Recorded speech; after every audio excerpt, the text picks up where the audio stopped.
刺客才只不过是欺骗感官。剑都。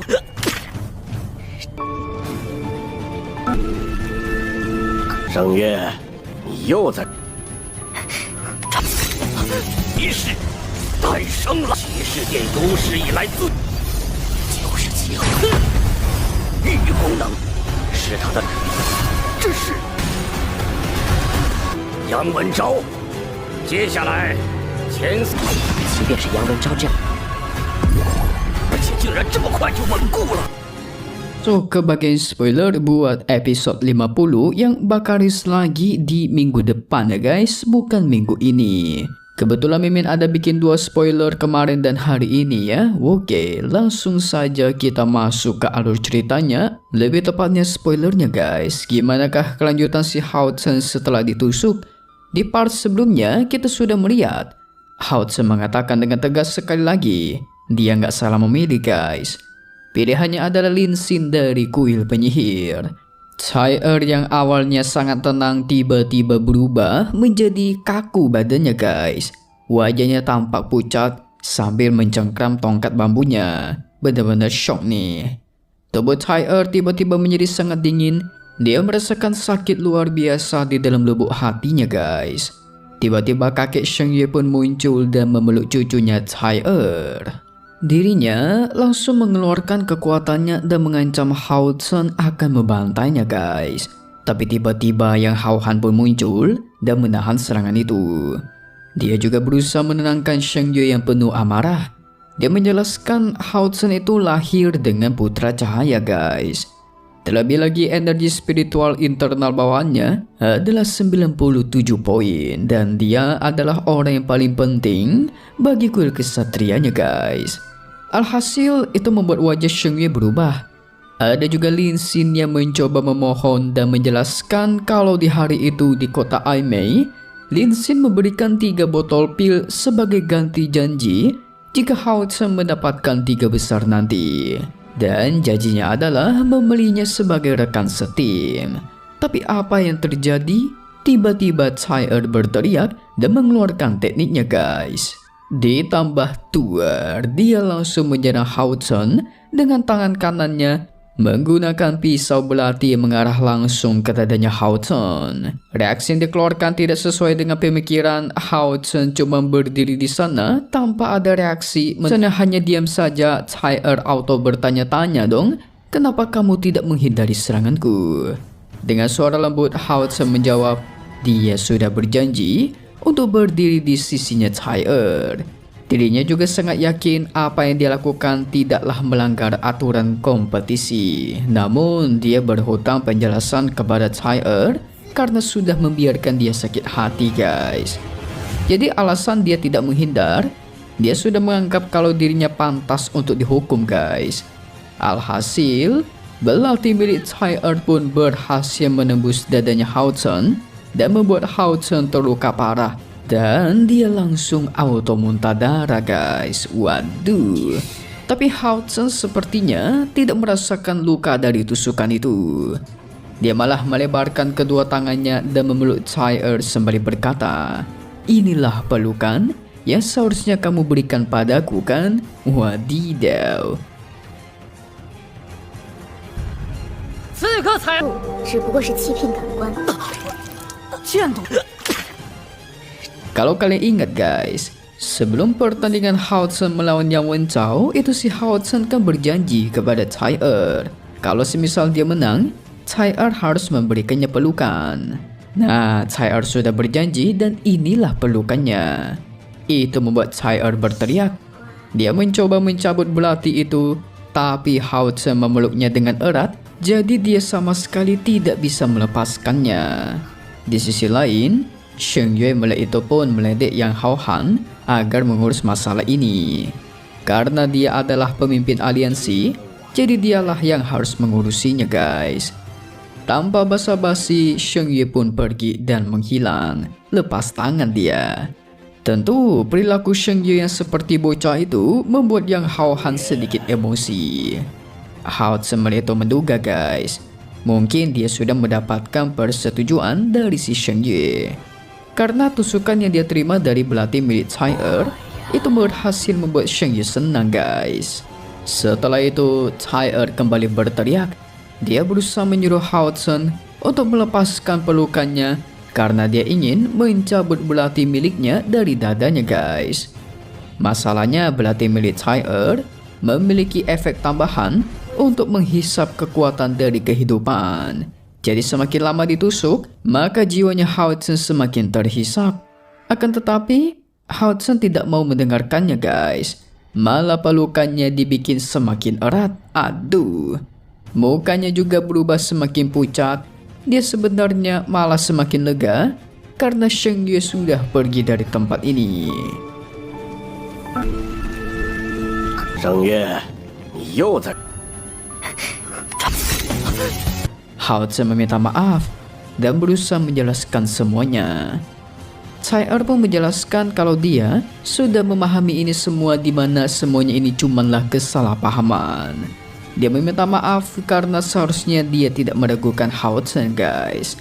Tapi Hao Zhen tidak mau melepaskannya karena kesempatan dalam memeluk si Tai merupakan sesuatu yang dia peroleh dengan susah payah. Bener sih bener, tapi jangan sampai ngancam nyawa juga dong. Masih ada 2 orang tua kamu yang mesti dicari nih. Tai menganggap Hao Zhen ini sangat bodoh. Dia mengatakan akan membiarkan Hao Zhen memeluknya lagi nanti. Dan sekarang dia harus melepaskan belati yang menancap di dada Hao Zhen dulu. Karena jika tidak, kemungkinan daya hidupnya Hao Zhen akan diserap habis guys. Hao Zhen mendengar itu akhirnya terkejut dan melepaskan pelukannya. Dengan cepat Tai menarik belati itu dan menutup luka Hao Zhen menggunakan tangannya guys. Tapi tiba-tiba cahaya keemasan keluar dari tubuhnya Hao Zhen menerangi seluruh tubuhnya. Seketika darahnya pun berhenti mengalir dan Hao Zhen bisa merasakan perasaan yang sangat lembut ditambah perasaan super hangat dari lukanya guys. Kok bisa ya? Dan dalam waktu singkat itu lukanya auto pulih guys. Ternyata itu merupakan teknik milik Master Quill, yaitu Kardinal Roshui. Dia sampai menggelengkan kepalanya dan menyebut Hao Zhen sungguhlah bodoh. Dijelaskan guys, sebenarnya seorang kesatria itu juga memiliki keterampilan penyembuhan. Namun tetap saja keterampilan penyembuhan yang paling kuat adalah milik priest atau pendeta. 仪式诞生了，骑士殿有史以来最就是机会，御功能是他的。 Malah bisa jadi jika Hao Zhen menggunakan keterampilan penyembuhannya, hasilnya bakal berbeda dibandingkan para priest guys. Buat yang gak tahu Roshui, dia adalah ketua kuil dari priest guys. Yang wanita itu loh, lupa kalian kan? Han Qian berdiskusi dengan kelima master aula lainnya soal permintaan Hao Zhen sebelumnya guys. Menurutnya kalau Hao Zhen memilih 2 orang sekaligus, itu seharusnya tidak menghalangi proses keadilan. Karena kan dia sampai rela melepaskan hadiah tungku spiritual. Ying Xuefeng dan para master kuil lainnya juga tidak keberatan mengenai keputusannya Hao Zhen. Segera Han Qian mengusulkan untuk membuat peraturan baru. Jadi di masa depan, setiap seseorang masuk ke dalam 3 besar, dia bakal dapat memilih untuk melepaskan tungku spiritual agar ditukarkan dengan anggota lain guys. Tapi dengan syarat, anggota itu tidak boleh berada di 16 besar. Hah? Kalau gitu Cai'er nggak boleh dong, kan dia masuk 16 besar guys.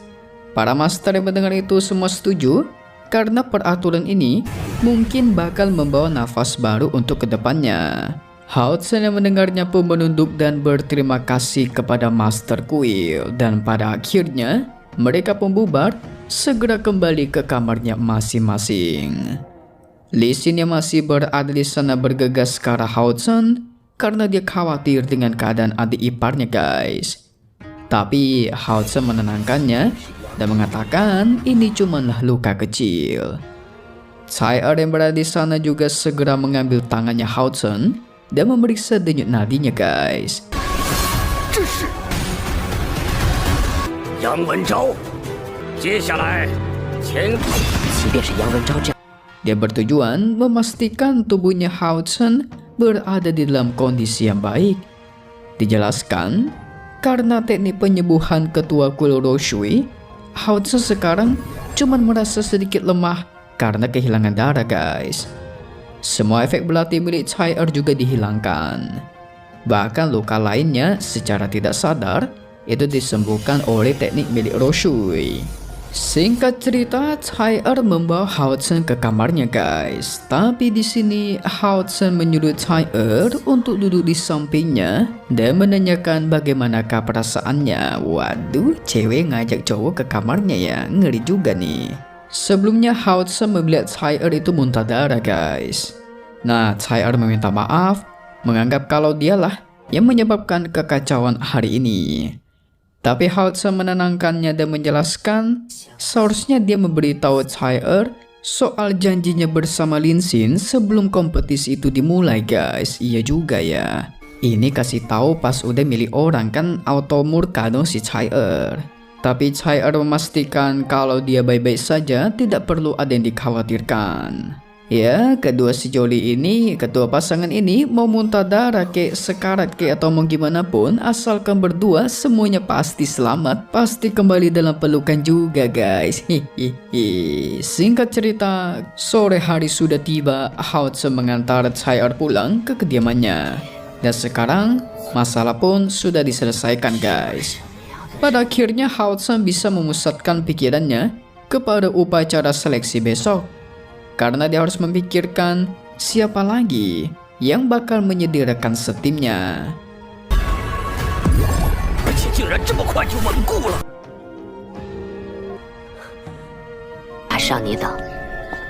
Dan keesokan hari pun sudah tiba guys. Semua orang berkumpul di tengah stadium. Di sini semua orang masih ramai membicarakan pertarungan antara Hao Zhen melawan Yang Wenchao yang super duper epic.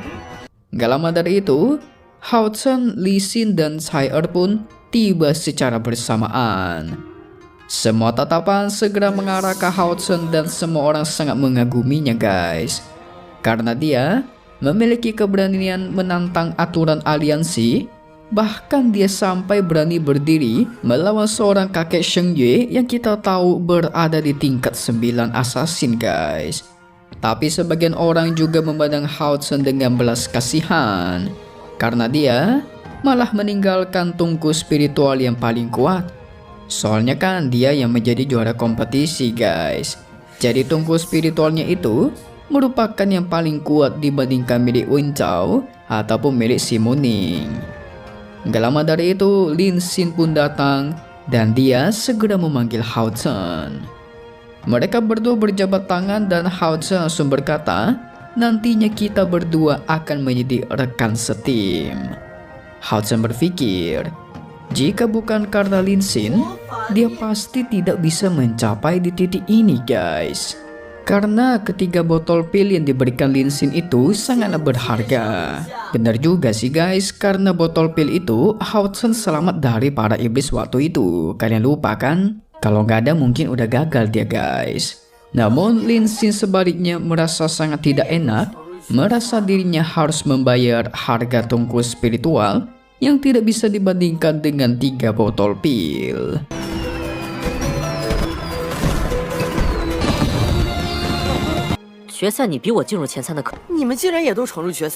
Dan singkat cerita, kita pun dipertemukan kepada semua orang yang sudah berkumpul. Para master dari kuil besar perlahan muncul seperti kemarin. Dengan tegas Han Jie memberikan informasi. Mengingat situasi yang muncul kemarin soal permintaan seorang juara si Hao Zhen, kami datang untuk bernegosiasi dengan kepala dan bawahan aliansi untuk mendapatkan persetujuan terkait permintaannya Hao Zhen. Nah, akhirnya keputusan terakhirnya adalah mereka bakal membuat peraturan baru, yaitu mulai sekarang dan seterusnya pada akhir seleksi kompetisi, masing-masing pesaing yang masuk ke 3 besar akan memiliki pilihan untuk melepaskan hadiah dan ditukarkan dengan memilih orang lain sebagai rekan setimnya guys. Tapi di antara 2 orang yang terpilih, salah satu dari mereka itu tidak boleh masuk ke 16 besar. Hah? Tentu itu membuat semua orang heboh dong. Mana ada orang yang mau melepaskan tungku spiritual terkuat untuk peserta di bawah 16 besar guys. Kan sayang banget gitu loh.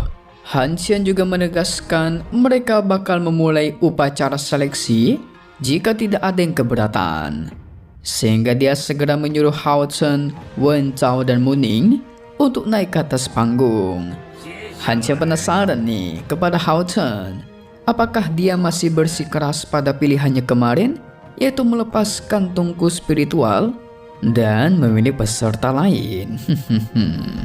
Tanpa ragu, si Hao Chen mengaku keras menandakan kalau benar guys. Dan ya, sesuai keputusan kemarin, Lin Xin dan Cai Er dijadikan sebagai rekan setim. Oh, Mimi ngerti. Yang Wenchao 在这中选一名。 Jadi singkatnya, si Lin Xin itu nggak masuk 16 besar guys. Dia kalah sebelum 16 besar. Jadi dirinya masih boleh dipilih. Kan kalau kalian ingat, dia kalah di ronde 2 melawan si botak. Nah, itu belum masuk 16 besar tuh. Han Qian pun menoleh ke arah Wen Chao dan menanyakan siapakah yang bakal dia pilih. Ayo kalian tebak. Ternyata Wen Chao memilih Chen Ying-er dari kuil spiritual untuk menjadi rekan timnya guys. Dia masuk sama Ying-er, makanya pilih Ying-er guys. Itu membuat semua orang bingung dong.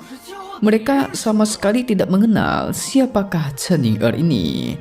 Dan dia bukan bagian dari 16 besar guys. Diketahui juga karena hal itu, banyak sekali pesaing wanita yang sangat cemburu dan bingung. Mereka kan pada fans sama si Wen Chao. Meskipun yang menjadi juara akhir adalah Hao Chen, tapi bagi para wanita, pria yang paling menarik itu adalah si Yang Wen Chao alias kepala jamur guys. Mungkin karena Cai Er selalu berada di sampingnya Hao Chen. Jadi kesannya udah ada penjaganya gitu guys. Orang-orang udah malas deketin, ya enggak? Siapa pula yang berani ngelawan Cai Er, ya kan? Kalau orang biasa ngomong udah ada monyetnya, kalau Mimi ngomongnya di sini tuh si Hao Chen memiliki dewa kematian di sampingnya guys. Tapi si Chen Ying-er berdiri dan mengatakan dia tidak bersedia masuk ke pasukan pemburu iblis yang sama dengan Wen Chao. Alhasil seluruh stadion pun gempar guys, membuat mukanya Wen Chao auto bersedih. Pada akhirnya dia memilih kembali dan akhirnya dipilih si Huang Yu dari kuil penyihir untuk menjadi rekan setim. Sayang sekali ya. Dan tentu Huang Yu menerima guys. Dia sampai terlihat senang juga sih. Mau dilihat dari manapun, kekuatan Wen Chao sudah jelas sangat kuat. Jadi tanpa basa-basi, Huang Yi tentu menerimanya. Nah, sekarang terakhir si Mu Ning nih. Siapa yang bakal dia pilih ya? Dan si Mu Ning ternyata memilih Tuan Yi dari kuil kesatria untuk menjadi rekan setimnya guys. Kalian ingat Tuan Yi nggak? Yang waktu itu balap-balapan motor sama si Yang Wen Chao. Itu dia guys.